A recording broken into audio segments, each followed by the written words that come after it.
Мұғжиза дегеніміз Алла тағаланың елшілеріне берген асыл қасиет екендігі мәлім. Бұл әдеттен тыс жасалатын таңғажайып істер.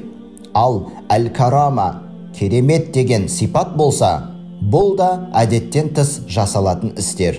Бірақ Алла елшілерінде емес, Алла тағаланың жар болуымен, нәсіп етуімен өте тақуа адамдар жасайтын таңғажайып істерді айтады.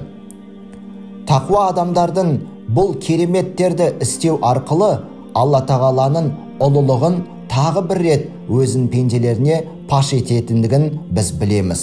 Жалпы керемет жасау қасиетті уәлилерге яки Алланың достарына құрмет ретінде берілген Алланың сипаты. Ал енді қайсы бір момын мұсылман бір тақуа кісінің жасап жатқан кереметін көретін болса, ол ең әуелі Алла тағалаға ғана құлшылық ғибадатын жасап, Аллаға дұға етіп, Алладан сұрап және Алладан ғана пана тілегені дұрыс болмақ.